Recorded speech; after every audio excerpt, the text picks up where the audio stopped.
Welcome to Wit Wire. I'm your host, Melissa Guller, and I'm here to take you behind the scenes to learn what it really takes to start and scale a successful podcast that makes an impact. Welcome back, and welcome to a part 2 episode. Recently, my most popular episode from February actually was episode 27, called Will Clubhouse Kill Podcasting? A little bit dramatic maybe, but this episode was way more popular than I was expecting. And if you haven't checked it out, you'll find it at witandwire.com/27. You don't need to listen to it first before getting into this episode, but you will hear me talk more about what is Clubhouse, why is it such a big deal for podcasters, and are our podcasts at risk? So it is a good foundational episode. The reason why I'm doing a part 2 is because sometimes things change really quickly. And with an app as on fire as Clubhouse, they did the exact thing that I said would make a difference. They changed their terms of service to allow recording. I have so many thoughts about this, you would not believe. But I also wanted to hear from my friend Laura Bauder, the host of Profit from Podcasting. She's been really using Clubhouse. She hosts weekly hangouts. She's trying to drive more people to listen to her podcast, but also to try to find partnerships. And she, I feel, is the absolute queen when it comes to this. And I am just a student learning from her. So she and I hosted a room together mid-March to talk about the big change to Clubhouse, i.e. the ability to record. And Laura also shared 3 strategies that she's been using to grow her show. All that to say, Laura gave me the express written and verbal consent to use the recording from that room in this episode. So let's go ahead and dive right in. First up, let's say hello to Laura as we segue over to the recording from that Clubhouse room. When I first got on Clubhouse toward the end of December, early January, the terms of use were absolutely no recording. At least that was what I read and thought that I understood about the app. And then, at least in the most recent update, the one where they also allowed anybody to create clubs, the terms have changed, and I pulled out like the 2 or 3 sentences that mention it and sent it over to Melissa in the DMs when we were talking about doing this room earlier. It is included in a list of things not to do. So this is something you are not to do on the app.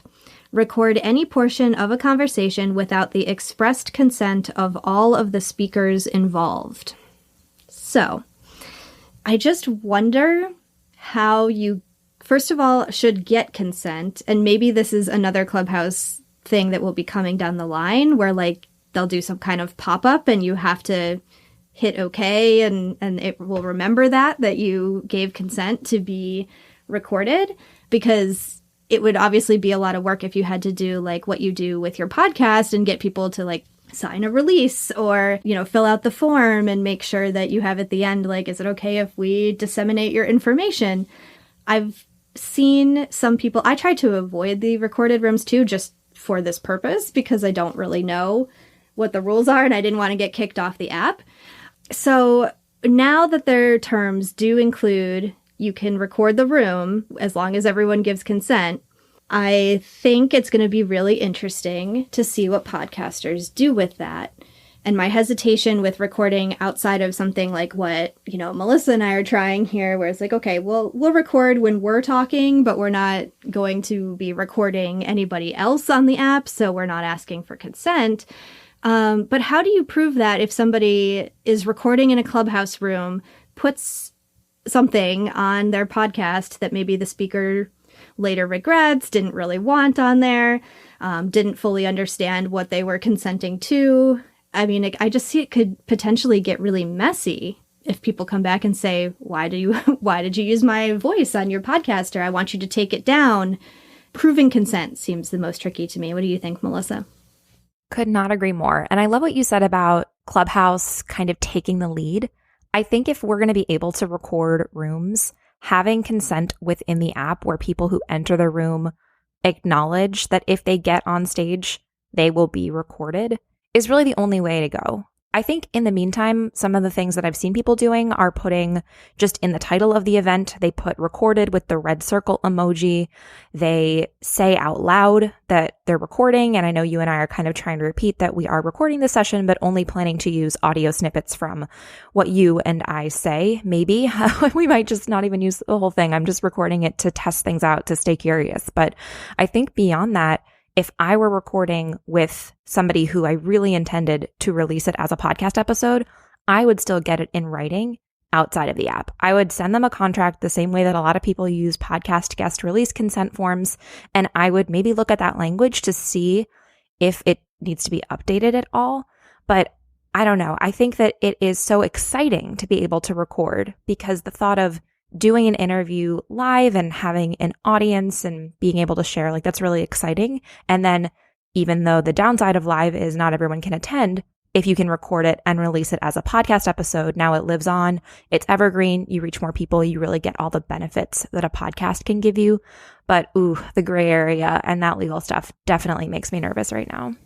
Well, and I wonder if people wouldn't want to stick around. Like, even if we were like, all right, we're going to do a 10-minute recording, just the two of us first. Like, sometimes people want to be in Clubhouse rooms because they want to most of the time, right? People want to be in Clubhouse rooms because they want to interact. So we don't necessarily come on Clubhouse to sit in the audience for 10, 15, 20 minutes.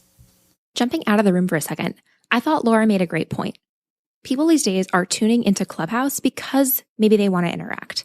And I know for some people, raising your hand and getting up on stage is still a little daunting, and it is for me too, for sure. But let me just say, in an app as new as Clubhouse, it's also important to consider the fact that a lot of people will continue to be brand new over the next few months.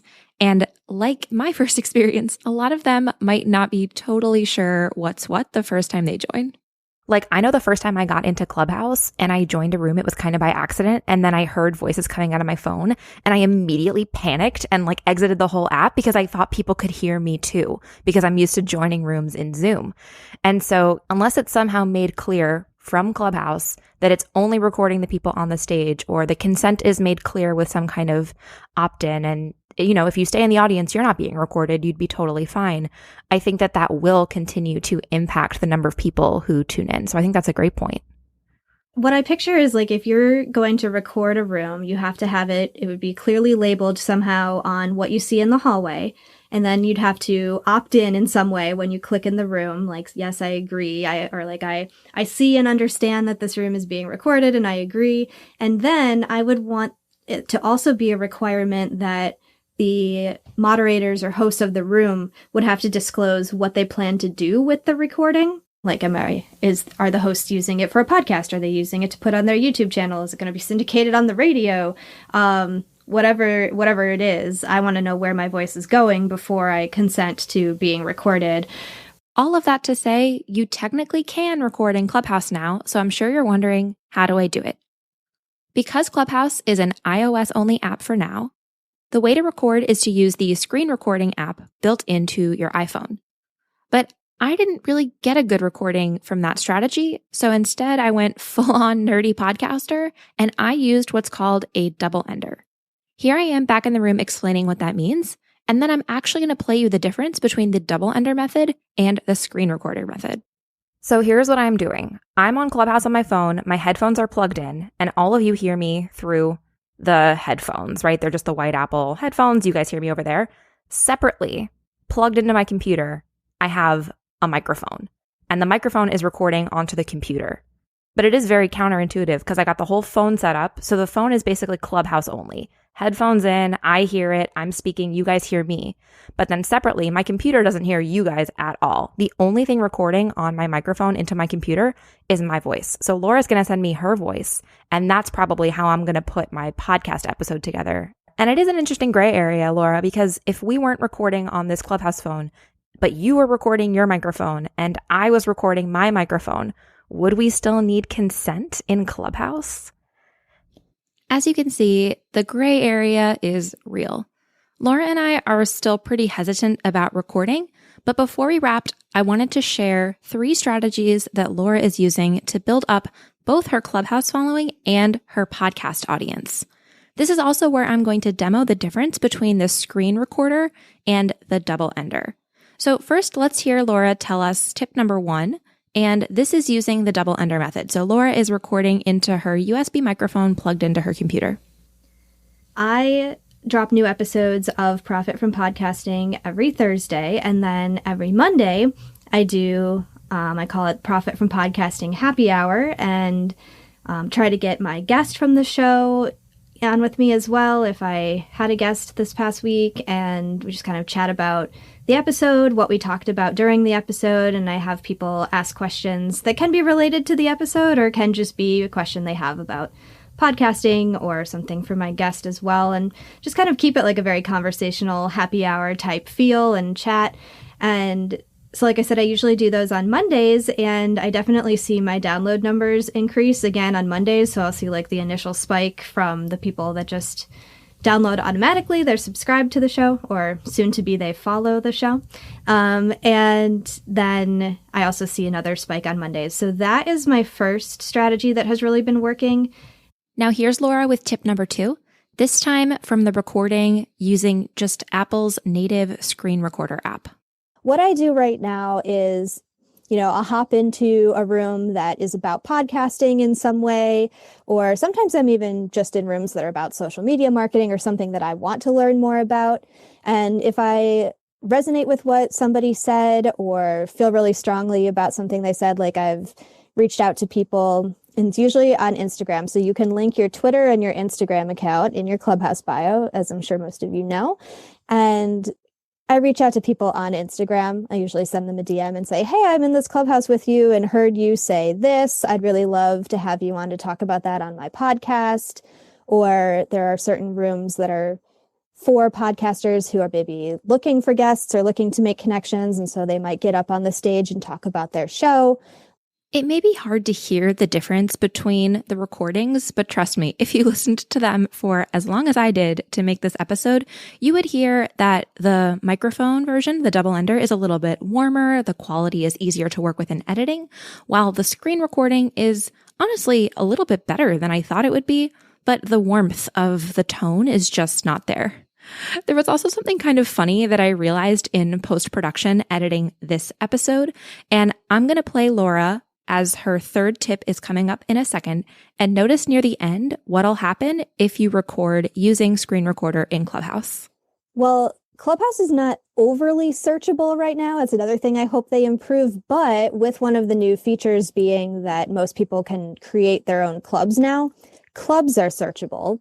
And so you can definitely search out clubs. You can join clubs that appeal to you and that you'll probably, because then once you join a club, you get notifications whenever people are opening rooms under that club. So if you're really interested in social media and you join a club about social media marketing, you'll get notified when those rooms are opening. And what little I do know about Clubhouse and its algorithm, so to speak, is that it does kind of keep track of the rooms that you go to, the people that you follow. So like if you're really interested in podcasting and you follow Melissa and I on Clubhouse, when we open a room, you're more likely to get notified, especially if we're talking about podcasting. So searching clubs would be a big one now that clubs are open to everybody. And just continuing to follow people and go into rooms that are really tailored to what you're interested in, because the algorithm will start to pick that up. Did you hear it? Right there at the end, you heard a sound effect, which was the sound of somebody raising their hand in the room. And because I was a moderator, I heard the sound, which means my screen recorder heard the sound. So that's an interesting thing that I picked up only by doing this little test. If you're recording in Clubhouse, you may also get the sound effects and who knows what else. Now, overall, I hope that this has been a helpful overview, both of kind of how to record in Clubhouse, but really how to do a double ender if you're interested, and some of the nuance over consent that Laura and I are still on the fence about. But to wrap up this episode, I wanted to hop back into the very end of the room where Laura and I each shared some closing thoughts. I think that Clubhouse and podcasting are linked no matter what because they're both audio platforms. And I think it would be, naive of us as podcasters to assume that there will be no effect. Just the fact that people can ask their own questions directly, the fact that it's so interactive, I think that has the potential to really shift the direction of podcasting in the future. Not even just, I now record on Clubhouse and release my podcast episode, but I think it could change people's expectations of the kind of conversation they expect to hear in Clubhouse versus the kind of conversation they expect to hear in a podcast. So I think it's just so early, who's to say, but I am going to kind of quickly sign off and say who I am, and then Laura, you can close us out. So I'm Melissa. I run a business called Wit Wire, where I help creators launch and grow podcasts to really build up their audience and their sincere connections with people to help their businesses grow. And it's been great having all of you here. I hope to connect with you over on Instagram or in other future, Wit Wire episodes of our podcast of the same name. And Laura, as always, it's such a pleasure to co-host anything with you. So do you want to kind of close us out? Thank you so much. It is a pleasure to co-host with you as well, Melissa. And yes, I would just like to close out by saying that I, first of all, 100% agree with Melissa. Clubhouse and podcasting are definitely linked. There are similarities. There are probably repurposing opportunities that will continue to present themselves as the Clubhouse app continues to mature. Something else we didn't really cover in a lot of detail is that as of right now, it's still only available to iOS users. So doing all of these, cool recordings on Clubhouse and repurposing them as podcasts is still excluding probably half of your audience or so, maybe a little bit less. For me, like a lot of my audience is on Apple products, probably because I've promoted the podcast so much on Clubhouse. So, there's all of those things to keep in mind as well. So to close out, I just want to thank everybody for coming and joining the conversation today. I'm sure we will continue this conversation as we continue to learn more and Clubhouse continues to evolve. If you have any questions about podcasting or Clubhouse that you think I might know the answer to, you're welcome to DM me on Instagram. I would love to hear from anybody who knows more about the advantages to having a club on Clubhouse, because I'm still a little confused on that front. And you can always check out my podcast, Profit from Podcasting. I hope you enjoyed these excerpts from our Clubhouse room. I personally will probably dabble in Clubhouse, but it's not going to be a primary focus for me. And that's just because I have so much going on. But certainly Clubhouse is a fun playground. I've kind of joked that it is a playground for extroverts. So for me as an introvert, I'm having a hard time kind of breaking through, raising my hand, and getting up on stage. But I have enjoyed co-hosting rooms with Laura, and certainly having somebody else in it with you, I think makes a world of difference. Thank you so much for joining us this week. I hope that you'll choose to follow our podcast. I'm not sure if your app has switched over yet, but the subscribe button is becoming the follow button, and there's a little hot tip for you in today's outro. But no matter the word, I hope that you'll choose to hit some kind of button that will allow you to get alerts when new episodes are released. As always, you can learn more about Wit Wire's programs at witandwire.com, or you can come hang out with me on Instagram over at Wit Wire. I'm Melissa Guller, and you've been listening to Wit Wire's podcast. I'll see you next time, podcasters.